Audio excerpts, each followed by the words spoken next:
Salut les Halloweeneux, 30 octobre.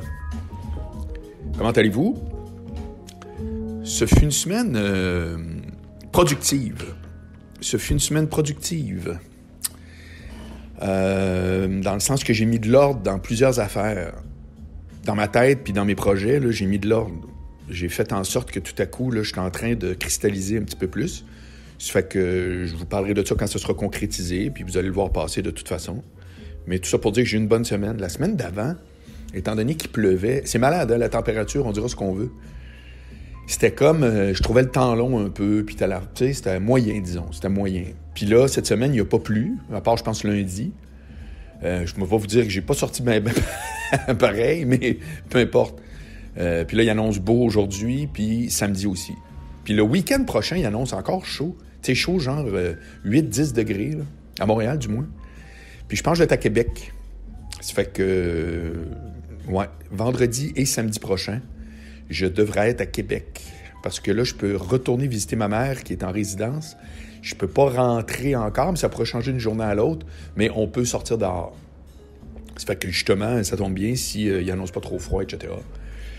Ça fait que ça ressemble à ça. Donc, d'après moi, après-midi, là, je vais être bon pour aller faire une petite ride. Puis demain, une longue.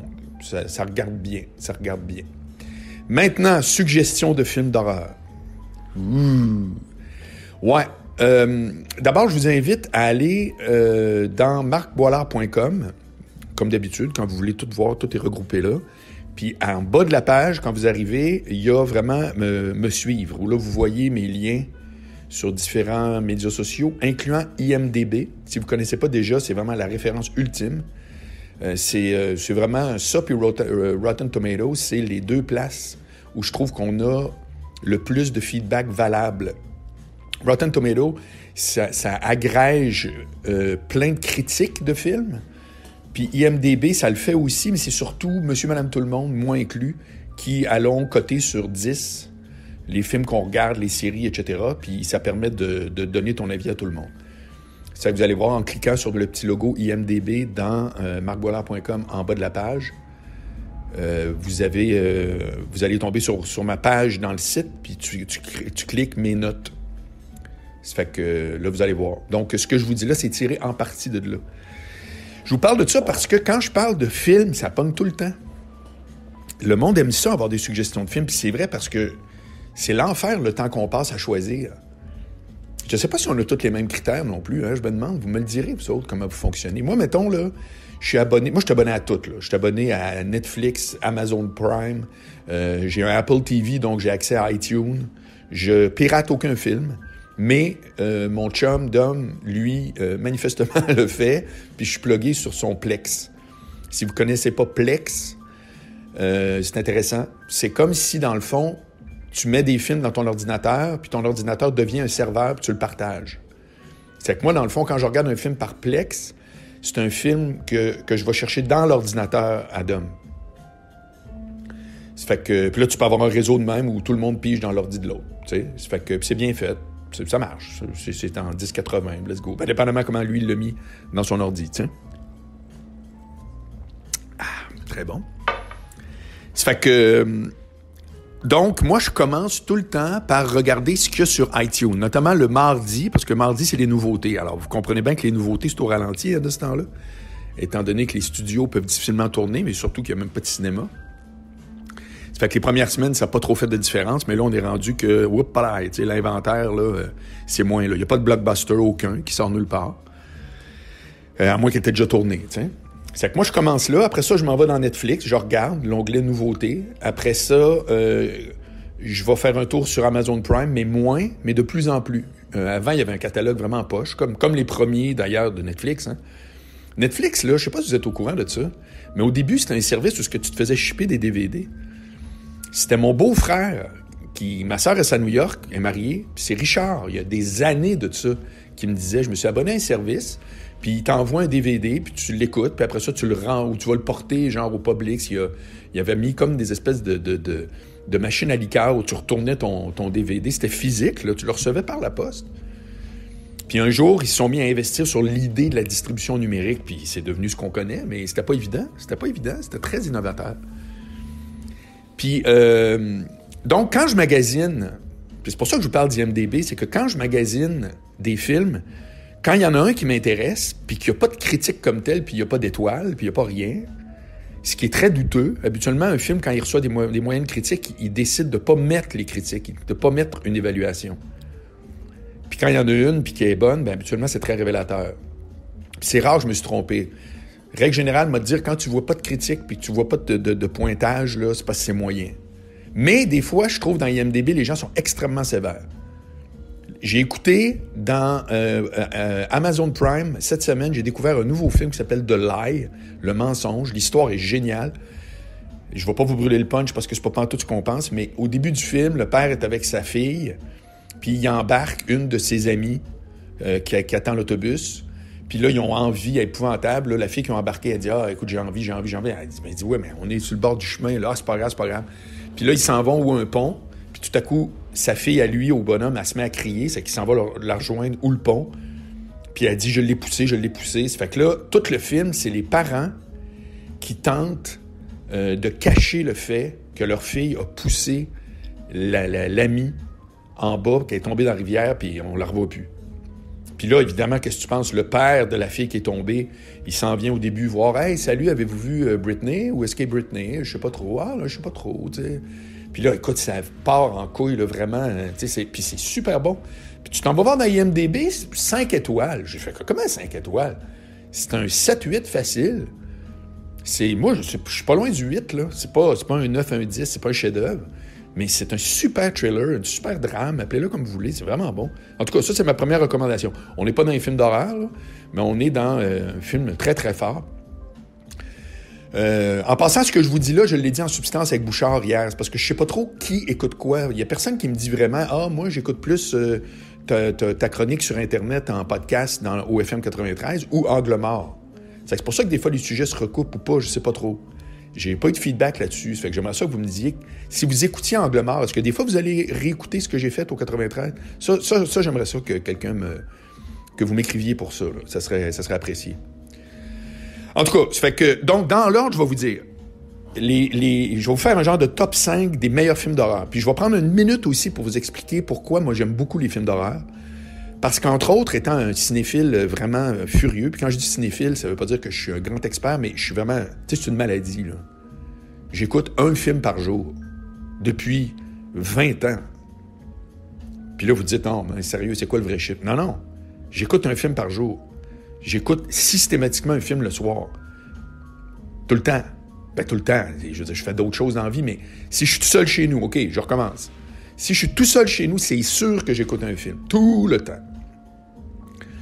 C'est pas lire un livre, c'est pas... je fais du YouTube en fin de journée, mais après ça, je tombe dans un film. Tout le temps. Puis, un film d'horreur, c'est difficile parce qu'il y a 2 niveaux pour que ça soit réussi. Un bon thriller, un drame, ultimement une comédie, si c'est bien écrit, bien joué, quand même si c'est mal réalisé, c'est pas la fin du monde. C'est pas la fin du monde. L'histoire règne. Puis pour de la science-fiction, c'est l'inverse. Si l'histoire est moyenne, mais que les effets sont malades, tu fais, j'ai quand même... Tu sais, le cinéma, c'est un art visuel. J'en ai quand même eu mon argent, j'ai trippé, waouh, c'était malade, tu sais, pour ceux comme moi qui aiment la science-fiction. Mais l'horreur, c'est le mélange des deux. C'est-à-dire que si tu réalises mal ton film, si les costumes sont poches, si les monstres, les fantômes, les démons n'ont pas l'air vrais, si la façon que c'est filmé, quand il y a un jump, c'est pas hot, ben tout a beau être parfait, mais ça va pas se rendre à toi. On va pas comprendre nécessairement pourquoi c'est pas si épeurant que ça, mais c'est souvent parce que la réalisation est manquante. C'est comme le jeu des acteurs. Il faut savoir une chose, là. Je me souviens d'un film avec Stallone, Demolition Man. C'est la première fois qu'on voyait jouer... Ah, là, j'oublie son nom, comme d'habitude. Mais ça va me revenir tantôt. Mais c'était son premier, entre guillemets, grand rôle. Il était à l'écran tout le long avec Stallone. Ça, on parle d'un film des années 90. Puis, vous savez très bien de qui je parle, c'est une grande noire. Là, ça va me revenir. Puis, je me souviens que j'avais eu cette réflexion-là parce que son jeu était extrêmement robotique. Je me disais, c'est épouvantable. Mais en même temps, nous autres, on ne sait pas comment les acteurs ont été dirigés. Ont-ils été dirigés? Est-ce que chacun est laissé à interpréter les affaires comme il veut? Ou ils ont reçu des instructions poches? Tu sais, si le réal, il est bon... Parce que ça, c'est une affaire aussi, mon Dieu, je suis parti. C'est une affaire par rapport au cinéma que j'ai toujours trouvé exécrable. C'est-à-dire que on met sur la tête du réalisateur 2 compétences complètement différentes. C'est-à-dire celle, comme Denis Arcand, quand il disait « C'est quoi la définition d'un réalisateur? » C'est répondre à une question « Où est la caméra? » Je trouve ça très, très pertinent. C'est principalement ça, la job de réalisateur. Où est la caméra? C'est-à-dire, j'ai une action, ça se passe ici, let's go, dans une chambre. Il y a 2 personnes qui se parlent, une bagarre va pogner. Pendant cette scène-là, je place où la caméra? Quand est-ce que je la déplace? Quand est-ce qu'il y a 2 plans? C'est ça, dans le fond, tu sais, être un réalisateur, là, entre autres. Mais en plus de ça, on demande au réalisateur de diriger les acteurs. C'est un non-sens. C'est pas vrai que si t'es bon dans un, t'es bon dans l'autre. Ça n'a rien à voir. Il y en a un, c'est archi-technique. L'autre, c'est totalement human. C'est comme si on disait au directeur du personnel dans une entreprise systématiquement d'être comptable. Ça me fait capoter ce bout-là. C'est drôle, je n'avais jamais parlé de ça. Ça me rentre pas dans la tête. Tous les films devraient être réalisés à 2. Sans exception, sauf ceux qui ont réellement les 2 talents. Moi, par exemple, là, pour avoir fait, quand j'étais au secondaire, des petits films, etc., puis d'avoir fait des mises en scène, puis des galas avec Jean-François Mercier, j'ai fait plein d'affaires de même. Moi, ce qui est vraiment pas mon bag, c'est la technique. Je suis pas un metteur en scène, là.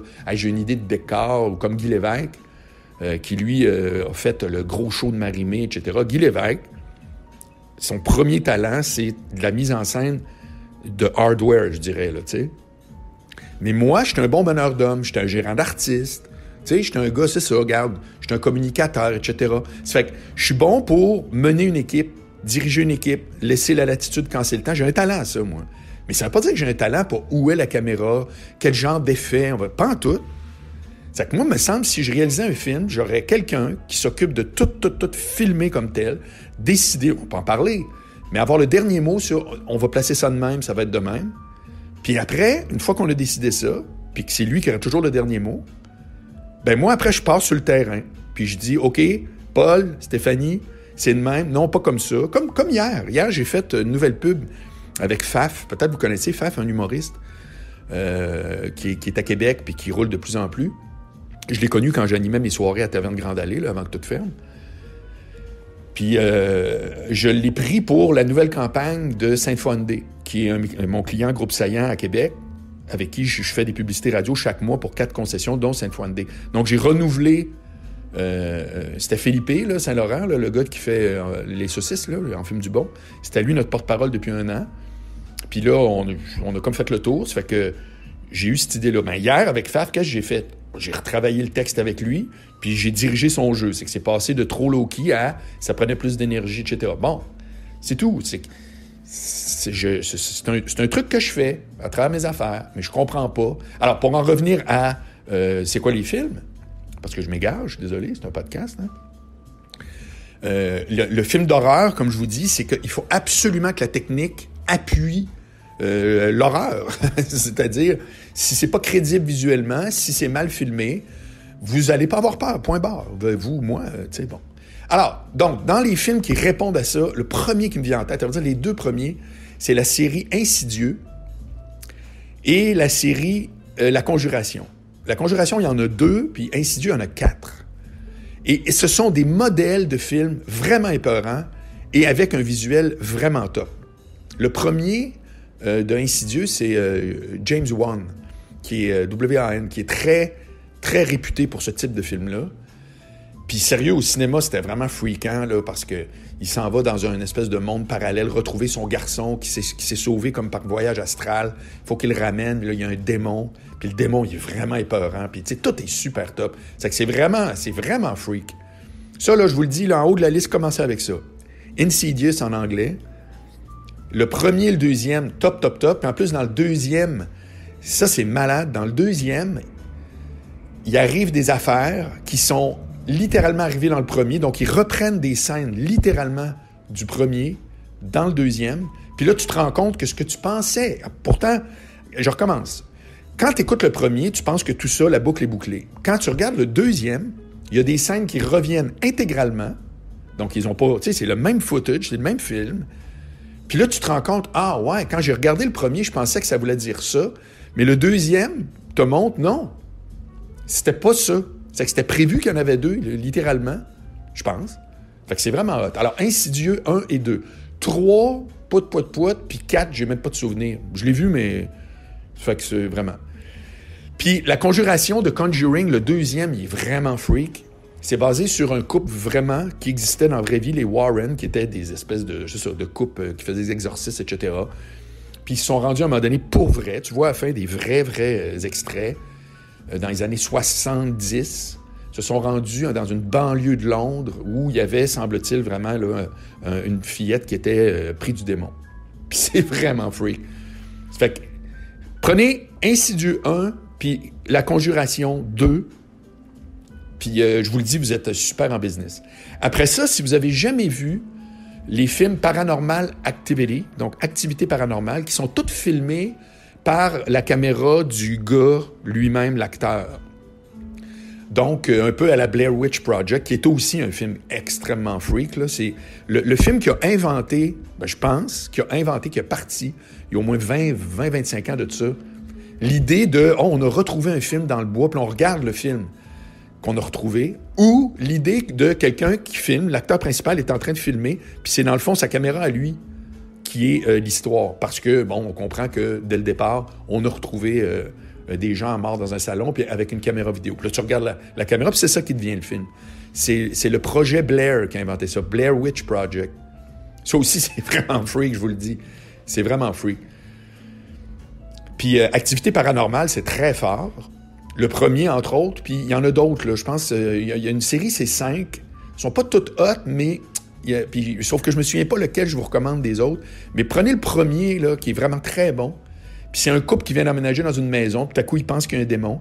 Puis pour vérifier ça, le gars, il filme un peu tout le temps, puis la nuit, il place sa caméra ou le bureau pendant qu'il dorme, puis là, tout à coup, tu vois les couvertes bouger, puis tout. C'est vraiment mal. C'est super bon. Et je finis, même si je pourrais vous en parler beaucoup plus longtemps, puis je vous rappelle que vous pouvez aller voir, puis tu peux filtrer dans ma liste dans IMDb, là, tu peux filtrer par note, puis par genre, tu sais. J'ai comme 200 quelques films de côté, là. Puis le dernier, je finis, bien entendu, c'est Exorcist. L'Exorciste, qui est tiré du livre de William Peter Blakey. Puis c'est vraiment malade. C'est vraiment, écoute, c'est un film qui date de, je pense, 77 ou 74. Puis c'est encore le numéro 1 tant qu'à moi. Je vous le dis honnêtement, là. C'est très bon ce que je viens de vous dire. Vous avez aucune chance de vous tromper avec Insidieux, Conjuration, puis Activité paranormale. C'est solide, c'est archi différent l'un de l'autre. Mais c'est vraiment, vraiment... Là, je te parle, moi, aujourd'hui, je vous ai dit, c'est quoi les vrais films qui font peur, là. C'est pas nécessairement, des films comme, tu sais, Life, là, La bébite dans l'espace, ou bien Alien. Non, on n'est pas là. On est dans... Ça fait peur parce qu'on dirait que ça se peut. Ça se peut, là, entre guillemets. Mais Exorcist, écoute, c'est tellement freak, là. C'est tellement l'enfer, puis c'est tellement réaliste. Puis en plus, ils ont ressorti une édition qu'ils ont remasterisée il y a à peu près 10-15 ans de tout ça, si je ne me trompe pas. J'étais allé le voir d'ailleurs quand ça sortait au cinéma. Puis ils ont rajouté une couple de faces de démons qui apparaissent et tout, là. Puis juste ça, tu fais comme « Oh God! » Tu sais, vraiment. Ça fait que je vous le recommande. Vraiment, vraiment, vraiment. Et puis, voilà. Donc, c'est mes suggestions. Je vous souhaite un excellent week-end, un excellent Halloween. Écrivez-moi, j'y tiens. Écrivez-moi pour me dire, ou en commentaire, là, si vous l'écoutez dans YouTube, pour me dire quel rapport vous faites entre ce que je fais à la radio, qui s'écoute en podcast très rapidement après que j'ai fini mon segment, sur fm93.com ou Angle Mort. Je suis curieux de voir ceux qui me suivent Angle Mort. Est-ce qu'à l'occasion, vous écoutez ou pantoute? Vous avez même pas fouiné, vous autres, vous écoutez mes affaires le matin, puis vous vous souciez pas de ce que je fais au 93. Je suis vraiment curieux, ça fait que écrivez-moi, parce que ça va orienter mes affaires. Merci, salut, bye.